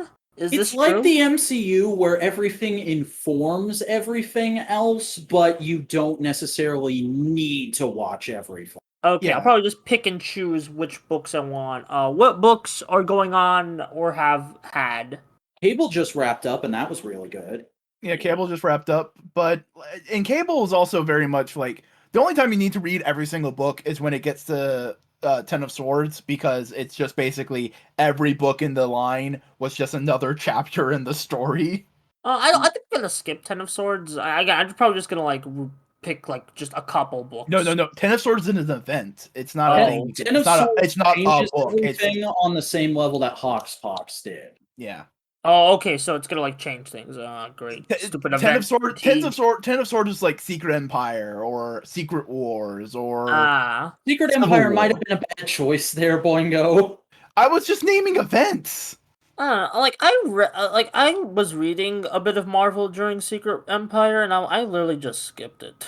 I and I just like maybe I'll just ask you guys for like if like events happened. I don't know. like a lot of New Mutants, but New Mutants also kind of like does a different kind of story every arc, so you can sort of skip around. Yeah, if you're not feeling an arc, just wait for it to finish. Well, even But so, there's I binge these things fast. Like comics, I read pretty fast. So But also, like, I wouldn't. Fallen Angels, you can just skip Fallen Angels. And Wolverine is very much an acquired taste because a lot of it is just Wolverine fighting vampires. Yeah, but That's that it. arc's over, and they're doing something else now. X-Force is basically what if the Suicide Squad, but with X-Men characters. yeah, Or And no, it's not the best X-Force. character. Not X-Force, Hellions. Hellions. yeah. X-Force does have the best character, Kid Omega. Actually, Yeah. speaking of like comic recommendations and Suicide Squad, ever since I saw the movie, I want to like read more just Suicide Squad stuff. And, like, what would you recommend for that? I mean, this is kind of the douchey comic book fan to say, but just start with the Ostrander run. It's the best one. Is it like the '80s run? Yeah, that's the first one. Okay, so the first run, and then like pick. Is the new run any good? Because I heard there's like a new. I've heard mixed things about it. From what I've heard, like the best modern continuation of the idea of the Suicide Squad is Gail Simone's Secret Six. So just read the '80s one. How many Yeah. issues is that? I'm not sure because I haven't actually read a lot of it myself. That was also when they didn't want to end the comics. It's one of those things where I know a lot about it, but I just haven't actually taken the time to read it myself. Okay, well, like, do you think I'll like it? I think so. It's a very dense book. I'll say that. There's a lot of like it's basically what if we did a sort of political action thriller in the DC universe. Ooh, I know it's not gonna be as humorous as the like what's it called like the No, movie. most Suicide Squad comics are very straight faced. Yeah. But Yeah, that's all I got for Hoxpox. Okay, book. Not sure if I'll like continue of this X-Men it shebang. probably hit you more if you were more and if you had a more general knowledge of X-Men. Yeah, well, probably that because I'm very casual movies X-Men. I don't really like. I haven't. That was. Yeah, and To see, be honest, here's this was the first X-Men comics I've read. Yeah, that's a big Besides thing Deadpool. because there's things you gotta like. There's little details that they put throughout the entire book that if you know X-Men, you go, oh shit! Like Professor Xavier shaking Apocalypse's hand is one of the biggest That was fucking one of the moments in moments comics. that one of those moments moment actually hit me like that's a big thing because I know Apocalypse. I know like he like from like X-Men Osmosis. I know that Apocalypse is this big villain who was like, he did a lot of things. And now that he's shaking hands, like, oh, okay, this is development. This is a big It's thing. like if Superman decided to shake. It's like if Superman and Darkseid became friends. Yeah, that's what I figured. Darkseid was actually trying to be a good guy. That's There's actually, I like that development, especially because Apocalypse has a really cool designs. and there's other things of like at the very end when Wolverine and Cyclops and Jean Grey were all basically hanging out. Yeah, I've heard. I know that. I know. They might have screwed. And freaking that book has the scene where they confirm that Mystique and Destiny were lesbians. Yeah. But No, yeah, that's all I like, got. it is very much a book where it's like, X-Men, think again, and if you don't know X-Men, it's like, okay. The entire that was point basically the entire point of it is X-Men has been stagnant for like 15 years. We're going to give the entire line a big kick in the ass, and this is the status quo going forward. Yeah, that from what I've heard, that's what basically it was. Basically, like the X-Men have been losing, characters have been dying left and right, and they tried to do a couple relaunches, those didn't pan out, so they're just like, you know what? Let's just reboot the entire status quo. And now we're in an era where the X-Men are basically the Roman Empire, and how long until the fall of Rome? Because there's a bunch of other things going on. Like, they own Mars now. Yeah. Okay, apparently you can just own planets. Well, they're the ones who terraformed it. Oh, Yeah. that's pretty. They terraformed it, they made it habitable, and now they're going around acting like they're the representatives of Earth because, we're the next stage in human evolution. Obviously, we're going to lead the humans into the cosmos. And all of the humans are like, what the we didn't know what we wanted to do that. Yeah, but you didn't. From what I gathered of that interaction with the Fantastic Four, like that's basically what's happening. Like, it's like, what the hell are you guys doing? And I was like, oh, okay. There's also the fact that mutants are now making the intergalactic currency. Yeah. Okay. Yeah. That's all I got of Hoxpox. I don't want to stretch this off long because It's you got if you know X-Men, it's like whoa, So why don't you two talk about why don't you two give people a brief showing of Twit? Yeah. All right, let's talk about Mighty Morphin 10. So to give a brief rundown of the plot for Boingo and any listeners who don't know Power Rangers, this is basically entirely a flashback because if you remember in the last issue of Mighty Morphin, we had Zed going up to, I forget her name, but the Skull's girlfriend. Yeah, the Skull's girlfriend who turned out to be an Eltarian and going like, you think you fucking know Zordon? You don't fucking know Zordon. Let me tell you some shit about Zordon. And basically, we get like, for those little flashbacks we've been getting at the beginning of each issue, we get like an entire issue of that. Yeah, this is a massive, I don't know if you can call it a retcon because the comics are kind of the first time we've really gone into Zordon's backstory. Not really even a retcon, it's an alternate universe. Yeah. But it's basically the entire story takes place 10,000 years ago with a young Zordon being a protector of the Zeo Crystal on Eltar. And we also get to see the character who just showed up in the comics, who's an old friend of his, as a sort of supporting character. But the main character of this issue is a brand new character named Zephram, I believe he was called. Wasn't he introduced in the earlier flashbacks, or...? I don't know. I'm still. I think he was. I think he was. Yeah. I've read like I know you've only read 9 and 10, so I've read all of Mighty Morphin so far. Yeah, it is Zephram. I just checked. Yeah, Zephram. He's been in other issues, just kind of chilling. He's kind of been a bit like scheming a little. Mm-hmm. But they all have. This is also where we find out that apparently all Eltarians just have Z names, at least at this point in time, which is hilarious. Yeah. And should we just cut to the chase? Because no. We need to explain the whole plot. That's how we do things here, buddy. Fine. So we see that Zephram is very much kind of like a hard ass. He loves fighting and he's very sick of the bureaucracy of Eltar. And we see that the Zeo Crystal is kind of constantly under attack. Like we see one theft specifically highlighted, and God damn it, Ryan Parrott, you cheeky bastard. This character who tries to steal the Zeo Crystal is very clearly meant to make you think like, oh, it's Zed. Look, it's Zed. Doesn't end up being Zed. But A character tries to steal the Zeo Crystal. They stop him and capture him, and Zordon gets seriously injured in the battle. And then Zephram goes to the council, and he's like, "We need to move the Zeo Crystal. We need it in a more secure location." And they're like, "Yes, we are deciding. What's there to decide where we're going to put it? Why is that taking so long?" Well, we have a lot of promising candidates. And he's basically just like, "You're not moving fast enough. This is bullshit. I'm going to go get the crystal and move it myself."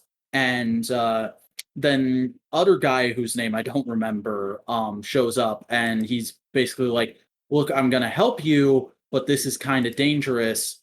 And then Zephram, when he goes to take the Zeo Crystal, he gets hit with a bunch of energy. And we get that page. And the last couple pages of the comic are the other guy helping Zephram to a ship and basically going, "The council has eyes everywhere. We have to get out of here. But Dark Spectre can help you. I know you've been fighting against him for years, but Dark Spectre can be our ally here. He has eyes and ears everywhere too, and he'll know what to do and how to fix what's happened to you. Don't worry. This isn't the end of your story." This is Zed's origin story. Okay, gonna be real. I've been reading. So like Vac just jumped on Mighty Morphin of number 9. I've been reading. Give me a second. Let me type this out. I've been reading Mighty Morphin like from like issue 1. Yeah, I kind of saw this coming, and this was basically just the entire issue reaffirming me, like that, like Zephram is Zed, and I kind of figured, oh, they're introducing all these alternative Z names. They're showing people. Like as soon as and Zed's. I mean, I also saw it coming. Because, like, from the moment you start reading Zephram's dialogue, it's like, oh, this guy's a jackass. He's going to turn out to be a villain in the present, isn't he? Yeah. They just pulled a Megatron? Kinda. I don't know if it's a fine issue. I felt like this should have been like a part of like a smaller flashback. I don't know. Like it does suck that it's like the whole issue. Because now issue 11's going to open with Zed having told the story, and it's like, if you just go into that issue. Not even just that, but like, I don't know, maybe because I just binged the entire like comics line. And like now I'm waiting month to month for all these. It didn't really feel I didn't really feel content. Probably. Yeah, it's kind of a weird thing to just read in a vacuum.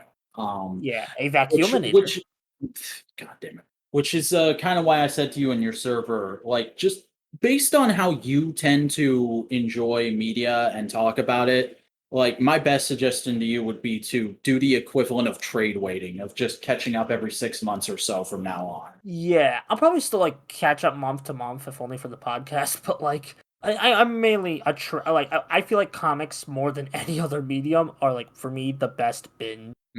Just because like I like reading, I like binge reading. So all right. Why don't you talk about something you read this week? Well, let's see, because we both read Tekon and we both read Defenders. Then you only have one other book you read, so why don't I talk about an older book that I decided? You know what? I decided I read 2 older books, so we can talk about them at the same time, because neither of you read them, and I don't feel like explaining them a lot. So I read a series called Love in Capes. What? It's basically, okay, the whole premise of it is it's a slice of life rom-com with basically Superman, Batman, and Wonder Woman kind of with the numbers filed off. Okay. So this is like something Morrison would do on the Independents. Cutesy. It is nowhere near that meta. It is very just more like, hey, superheroes? This one's kind of like Superman. He has the powers. Now he's in a fun-loving, cutesy sitcom relationship. So it's kind of like Astro City. Yeah, but it's lighthearted. Honest to God, it feels like a CW sitcom. A CW or an ABC sitcom. Like higher tier or lower tier? Like, it's solid enough. If you're enjoying it, you're enjoying it. Because the first run, it's just called Love in Capes. It's just them dating and getting together and all that kind of stuff. And eventually getting married. And, like, tying the knot and all that kind of stuff. And, like, the Superman character is... his best friend is the Batman character, and like he just goes to him for advice and all that kind of stuff. And there's a cute running gag of the Batman character immediately knowing why he's there, and he goes like, "How do you do that? World's greatest detective." And in this story, the Superman character used to date the Wonder Woman character, so the the main female character feels a little self-conscious about it, and there's a little bit of a bitchy back and forth, but they eventually become friends and relate to each other and all that kind of stuff. It's cutesy. It is a cutesy, fun slice of life rom-com that maybe verges on Gen X-y boomer humor every once in a while, but it's sweet enough, you know. Like there's this one issue that I was remembering that I remember of just one of the random superheroes in their Justice League dying, and like the Justice League, all the Justice League characters are basically going like, all right, we need to help the family, do all this kind of stuff, and then they run into his niece, and the niece has powers, and the main female character who doesn't have any powers just goes like, oh, is she gonna be a hero now? Is she gonna take up his mantle? And the Superman character goes like, she doesn't have to. It's up to her. If she wants to, she can, and we'll help her and we'll train her. But his dad had powers and he never became a superhero. Like, you don't have to have power. You don't have to be a superhero if you have powers. But she decides to become a hero anyway because, fuck yeah, live up to the legacy and all that kind of stuff. It's cute. It's cute. It's solid. It's cute. All right. And I also read Kingdom Come. What? I read Kingdom Come. Boingo, this is the most embarrassing night of my life. You read Kingdom Come before me. Yeah, boy! Hey, buddy. Kingdom Come, though. I've heard amazing things. The art's fantastic. It's one of those things where I've always avoided reading it because it's one of those books that it's like The Dark Knight Returns. When you're getting into comics, everybody tells you should read that. And I always take those kind of conversations as like, okay, so those are the things I should save for after I'm entrenched in comics. Thanks. Right. No, read Kingdom Come. Just do it as soon as possible. Okay. It's really good. It's really, really, really, really good. So yeah, those are the things I read. So I got, let's see. I'll just throw things at you guys and see what you want to hear. I got the latest issue of X-Force, Spider-Man, Spider Shadow, Avengers Tech On, Defenders #1, and Daredevil #33. Let's real quick, let's you and I do the two books that we both read. Starting with Avengers Tech On, because I posted some of that in Buster's server. This book is Wait, you did? Yeah, this is the book with Kamen Rider Red Skull. Oh, I'm gonna read this right now, quick. Because for those of you who don't know, this book is basically happening to promote a high-end collectible line of action figures of what if all of the Marvel characters had Iron Man suits. That's coming out of Japan. So this is basically a manga that's being published by Marvel. Yeah. Like the artwork is very manga-esque. Some of the dialogue seems poorly translated. I mean, I'm pretty sure the guy who's drawing it is the dude who did the... Oh, no, it's not. Jeffrey Chamba Crew. Overall, it's a competent vehicle to get to the end reveal of all the characters in Iron Man suits. Why does Red Skull... Oh my god. This design needs to be used for like every Red Skull now.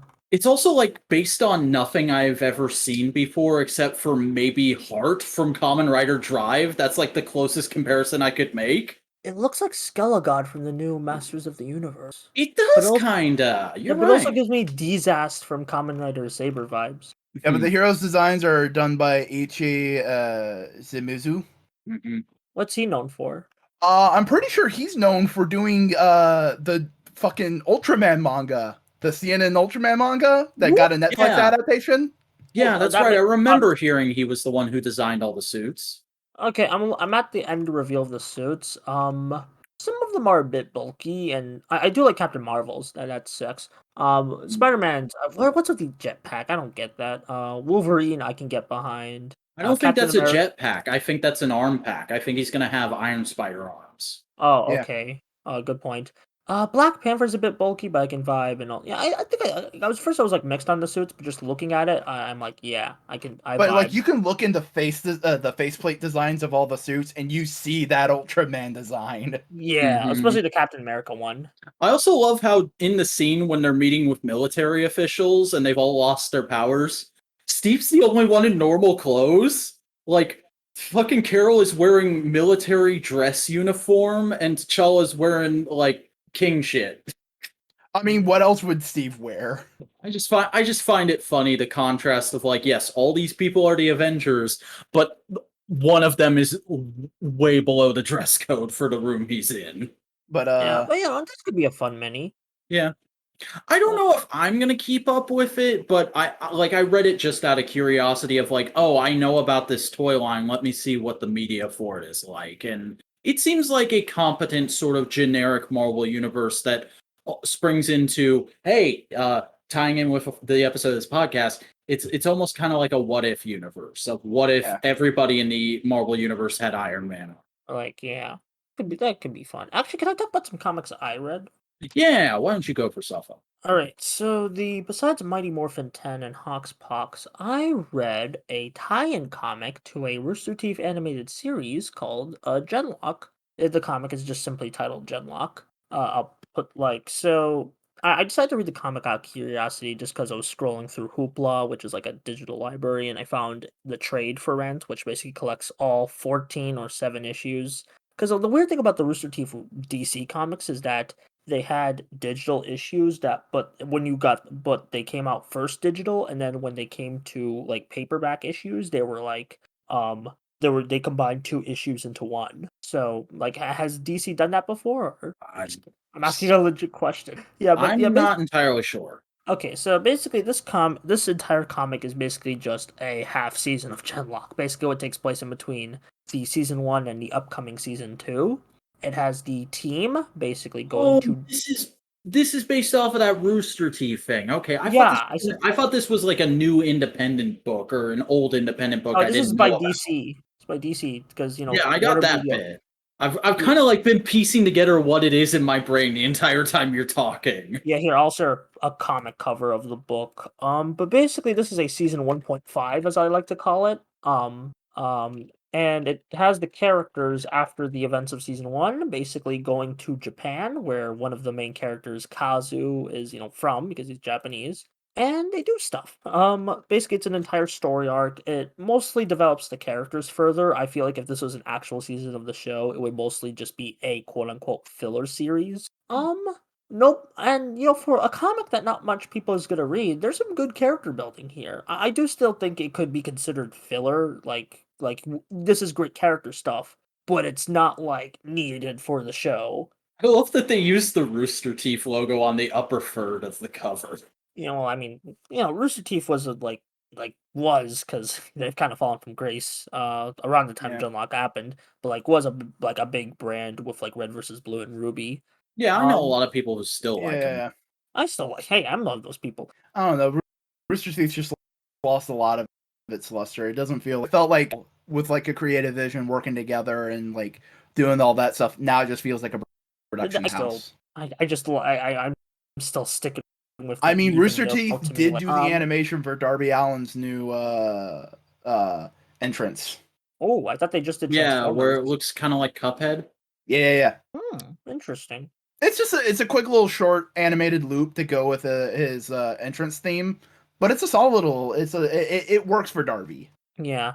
But yeah, again, this is basically just a season 1.5. It's mostly character building. There is like events that happen that they can probably reference in season 2, but like it's not like major. It's just this is a adventure that just builds the characters to me. Like for me, Kazu is one of my favorite characters, and since it's in Japan and he gets a lot of like development, it's great to see him. Also, it does actually a great job of building on the main character, the Michael B. Jordan guy, the blue one.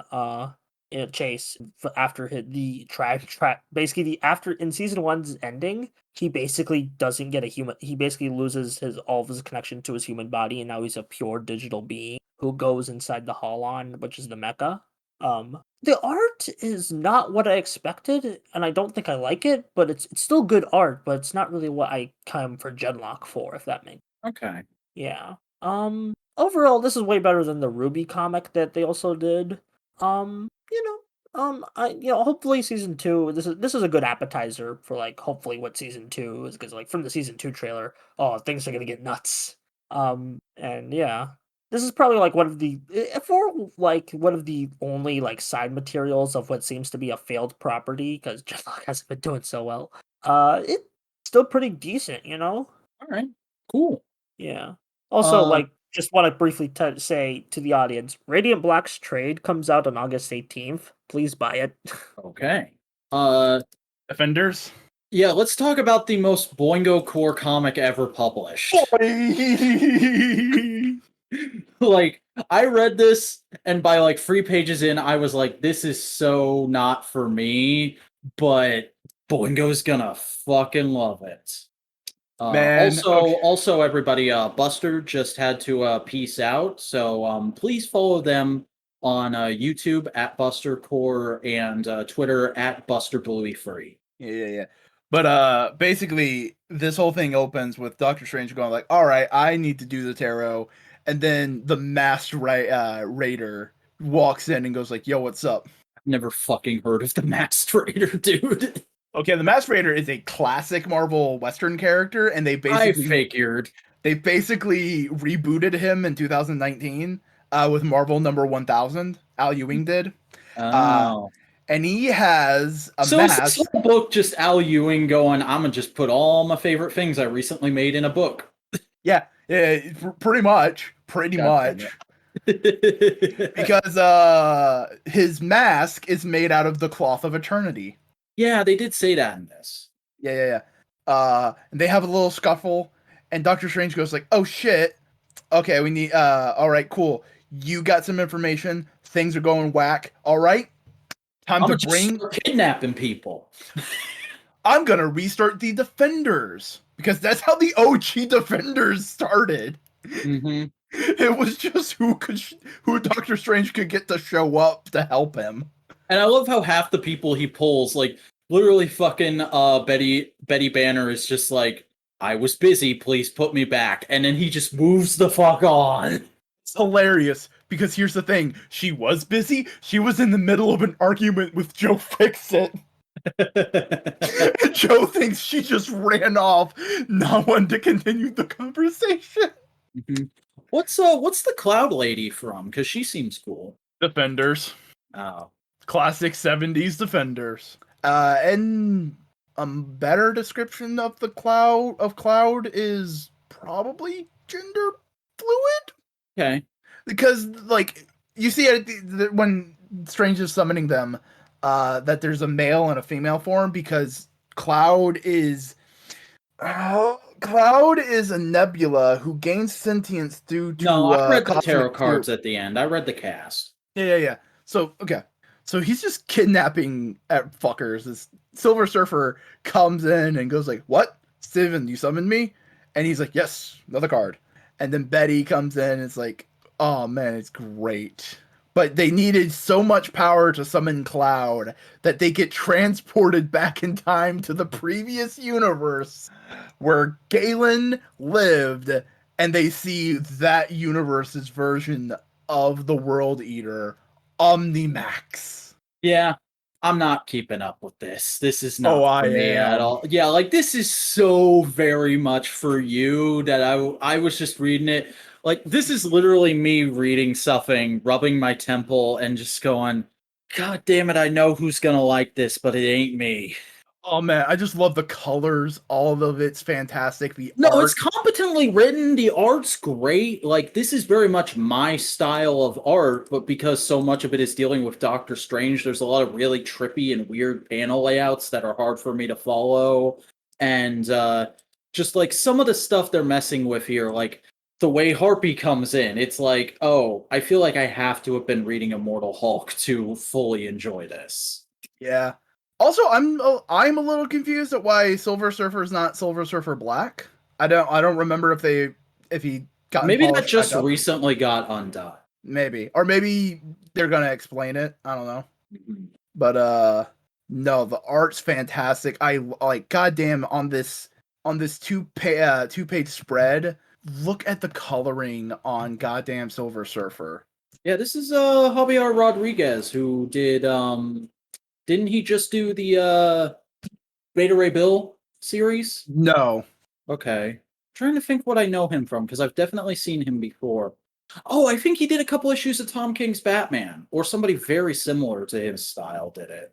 But I also just love a lot of the color choices because it's that neon comic book. It's yellow, cyan, magenta. Yeah, and everybody stands out really well from each other too. Like the cover is just a picture of the team, but like they all look very distinct. I also really love how Javier draws Betty because she just looks done with everything, and she's like a gremlin. She looks like you just woke her up from a nap an hour early. Yeah.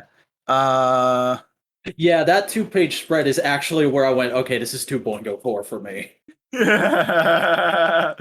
but all the different Doctor Stranges. This book is for two people. It's for me and it's for Tiffany from Comic Pop. Mm-hmm. And it's for Al Ewing because he's playing around with a lot of his favorite things. Oh yeah, and it's also like a bunch of weird, wacky, dumb early Marvel shit. Is this the first time we've actually seen Omnimax? I'm not sure. That I'll just look popped into into it. my head. Yeah, no, it's good. Just not for me. Not my vibe. Yeah. So, do you want to talk about Wolverine, and then I can just finish up the books I read? Yeah, let's talk about the one Hickman X-Men thing I had time to read this week because both tonight's AEW shows were on this week. Ended up being very busy for me. Oh yeah. So Wolverine number 10, Legacy number 352. This is okay. It's dealing with a character that I don't know a whole lot about, and it's playing around with some fun concepts. Like I love the warehouse full of just like old Marvel props and stuff. But like the whole, hey, you should come with my guys. We play by our own rules and it's fun. Well, I'm doing the same kind of thing here. You should come be with my guys. Nah, you guys have rules. You have to count out a Professor X and whatnot. It's like I feel like this has been done a lot before. And also I have no fucking clue who Maverick is. I'm sure he's some 90s character who's somebody's favorite, but Yeah. like I don't care. Yeah, but he's there's also another thing of he's a mutant who's been depowered by Wanda Maximoff, and he's like, nah, I don't want to be resurrected right now. I don't want my powers. I'm Yeah, fine without him. Yeah, I think he literally says the Crucible is bullshit at one point. Yeah. But he is set up, so I do imagine one day in Wolverine he'll die and show back up on Krakoa and go like, oh shit, what the fuck? That'd be a great way to open a future issue of Wolverine. Just him getting resurrected and being like, what the fuck happened 5 hours earlier? Yeah. So let's do anything else about this? But it's Wolverine. It looks good, but unless you were a diehard Wolverine fan, you get less and less out of it. Yeah. I wish I had time to read more X-Men this week. It just didn't happen. I read the latest issue of X-Force. Okay, what's going on in X-Force right now? They're dealing with Floronic people more and more. They're trying to uncover why certain allies of theirs This isn't DC. They don't have the rights to Jason Woodrow. I know. I see what you're doing there. But there's a new Man-Thing character who was experimented in Weapon X. Oh boy. Who's called Manslaughter. Oh boy. And he's working with the X-Force team to figure out what's going on and why people are attacking him and everything. Okay. But he's competent, he's cognizant, and Beast is again being a dickhole because he chops off his fingers and goes like, look, you can make little tiny versions of you. You're your own center, you're your own core. So now that we know that, we can do with more things, all that kind of stuff. We then go to a portal in New Orleans, and the Cult of X is there. They're praying, they're doing all that kind of stuff, and then they get then a dude with plant body comes in and fucks with the portal and makes it so they can all enter, and so they just start wreaking havoc in Krakoa and all that kind of stuff. But eventually, they beat the guy. They beat that core, and all those plant people die. And they basically wave Manslaughter off into the woods and go like, "Hey, yeah, if you ever need help, we're willing to help. Just give us a call." Okay. So yeah, it's neat. Do you want Spider Shadow What If, or do you want Daredevil? I kind of already heard about Daredevil from Comic Pop, but why don't you go ahead and go over it real quick? So all those bullseyes were clones. Okay. Yeah. Kingpin was trying to clone Well, Kingpin wanted a blank slate bullseye where he could aim him, and the scientists were like, "Okay, what if we did it with clone?" And the clones retain Bullseye's like psychotic ass. So like they escaped and started killing him, and they escaped to wreak havoc on New York. So Somebody Elektra's fighting. literally went, "What if Bullseye but Power Rangers?" Yeah. So Elektra's fighting all the bullseyes. She's trying to escape, do all that kind of stuff. And eventually she does, and is saved by Spider-Man and Iron Man. Oh boy. Yeah. All that kind of stuff.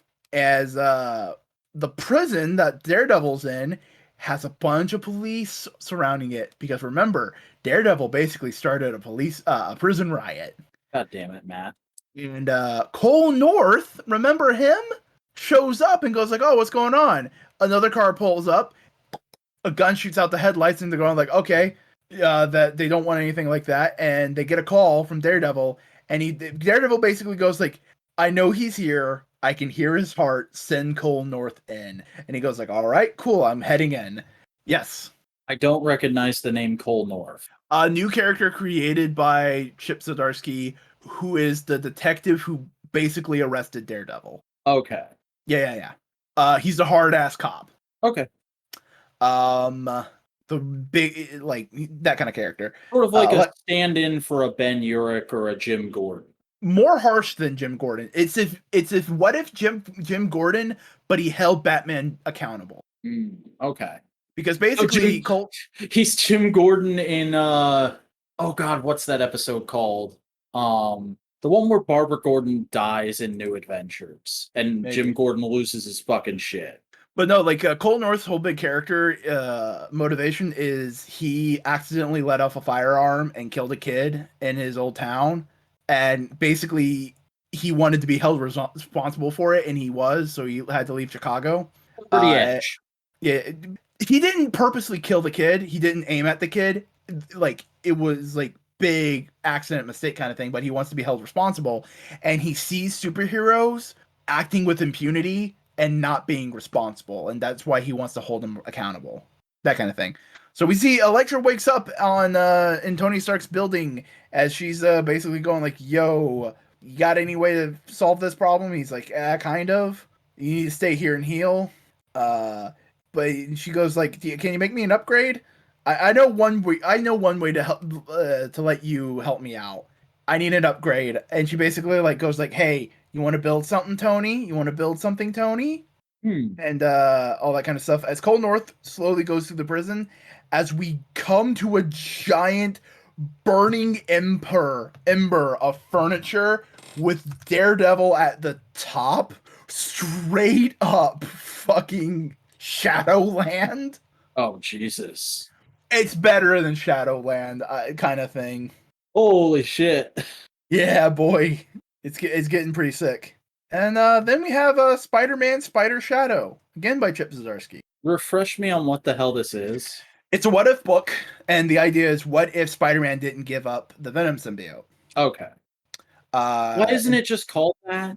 Because they don't want it to because here's the thing, they want What If to be a more premium brand now. So they want to give them actual titles and not just What If blank.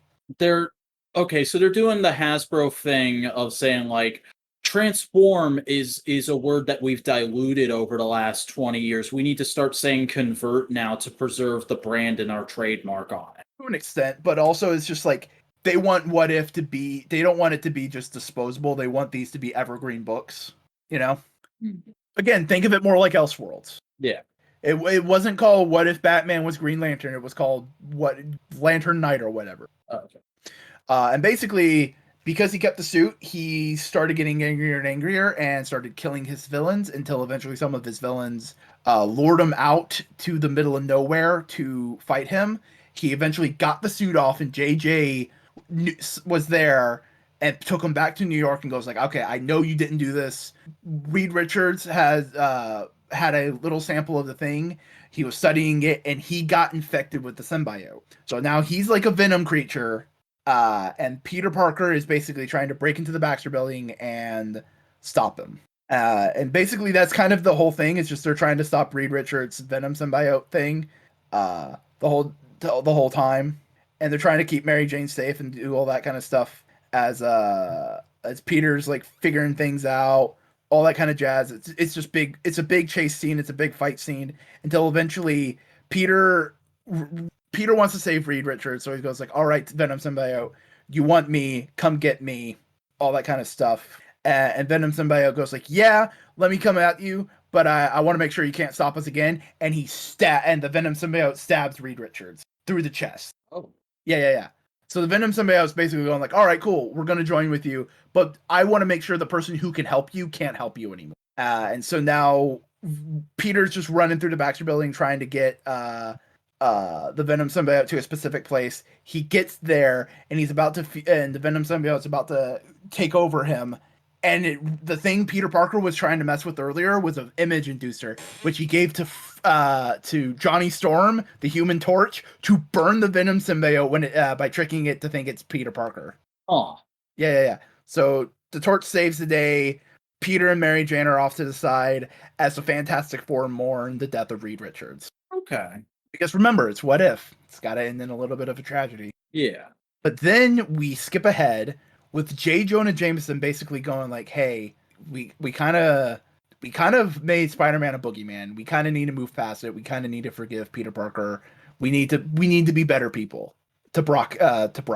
And Brock sits there like accepting it and sheds a single tear as basically the Avengers and everybody defends Peter Parker, going like, "Yeah, no, he was not in control of his actions. Peter Parker should be acquitted of be found innocent of murder," and he is. And everybody's like thankful and happy. Matt Murdock was his lawyer, all that kind of stuff. And they're at a grave for the Parkers, and like Mary Jane and Peter are at the Parker graves, and they're just like grieving and all that kind of stuff. As Sue comes in and goes like, "Hey, I want to talk to Peter for a second." And Peter just basically goes like, "I've been trying to leave you messages." And Sue goes like, "Yeah, it's been hard. We've been trying to put the pieces back together. I wanted to talk to you, Peter. I know, we all know, Reed's death wasn't your fault. None of us are strangers to tragedy. I know you aren't. One of the first tragedies was that damned rocket flight that gave us powers. That turned poor Ben into the Thing. Nobody knows this, but Reed almost died from guilt of that. But instead of succumbing, he did something remarkable. He took that tragedy and guilt and turned it into something good. He helped Ben, helped all of us be heroes. He reminded us that we all have to look on the other side of tragedy for meaning. And I think I know what that is here. Peter, let's move through this together," as Sue hands him a Fantastic Four coin. Sick. And the last image of the book of Peter Parker is him in a Fantastic Four uniform with Ben Grimm, Sue Richards, and Johnny Storm Spider-Manning it up as a member of the Fantastic Four. Okay. Yeah, that's nice. But there's a little epilogue of Kingpin basically going like, "He fucked my face up. He in my city, this asshole. Fuck him. I don't care if he's been found non-guilty. I'm gonna kill Spider-Man," as they show off a break off of the Venom symbiote that's red and stringy. What the fuck? There might be a possible sequel with Kingpin Carnage. Holy shit, dude. Yeah, no. That's kind of awesome. This is a nice little short, one and done, evergreen kind of Spider-Man story, which is exactly what Chip Zdarsky wanted it to be. Yeah. But it also has like a nice, sweet ending. So Peter's identity is like out now in this universe? Yeah, Peter's identity's out. It came out when he started when the suit started murdering people. Okay. So like this is a way for him to still be a hero, help the Fantastic Four. Everybody's grieving, but it's just like that's really nice. It's really sweet. It's because of tragedy, but like they're making the best of it, which is what anybody could ask for. Yeah, so that's all the comics I read this week. I think that's everything. Yeah. Buddy boy, Jesus fucking Christ. Do you have any final things to say about comics this week? I can't wait for Ric Flair's comic book to launch. He has a comic book? Did you not see the quote he put out after leaving WWE? He said he had a number of creative ventures he wanted to get into that WWE was holding him back from, including comic books. Buddy boy. That's If we can get modern versions of the insane Ultimate Warrior comics, I'm fucking down, dude. See, here's the thing: they wouldn't be insane in that way. They'd be insanely horny. Yeah. It'd be like Stanley writing Stripperella all over again. But in the meantime, why don't you tell people where they can find you? Hey everybody, I'm the Vacuuminator. I make toy-focused videos here on YouTube. I'm not going to say reviews anymore because, well, you'll find out on Wednesday. But if you want to check out some of my content, you can do so by going to youtube.com/thevacuuminator, spelled THEVACUUMINATOR. You can also follow me on Twitter at The Vacuuminator and Instagram, The Vacuuminator, with an underscore. I post figure photography there. It's a good fun time. Go check it out. Alrighty then. Hey, howdy. I'm Chris Boingo Rider Gas, and I make video essay and editorials on my YouTube channel known as Boingo Rider. You know how YouTube works. You can find it. I'm also on Twitter and Instagram at Boingo_Rider, and I have several projects in the works. Follow me around, see what happens. But in the meantime, this is Modular Media's No Prize Podcast. If you're watching this on YouTube, give us a like, give us a comment, and subscribe to the channel to get this podcast and many more, including but not limited to Twit. This week in Toku, where Vac and Buster talk about tokusatsu, and Modular Media Wrestling Podcast, where me and Vac talk about professional wrestling in the week. Mm-hmm. If you're listening to this, going to be an interesting week coming up because a lot of interesting stuff. We got some contracts being signed. We have some belts changing hands. We have. I'm just gonna fucking say it. Ric Flair was at Triple Mania tonight. Jesus, I mean, support his stepson, support his son-in-law. Yeah, it's basically what it was. Yeah. But in the meantime, if you're also listening to this on a podcasting platform, hey, give us a follow there. It'll help us out. But in the meantime, do you have any final things to say? Do we have any final gags to end on? I don't know when exactly, but considering changes that are coming to my channel, I might have some more in-hand comic toy talk to do on this podcast sooner rather than later. Nice too. Then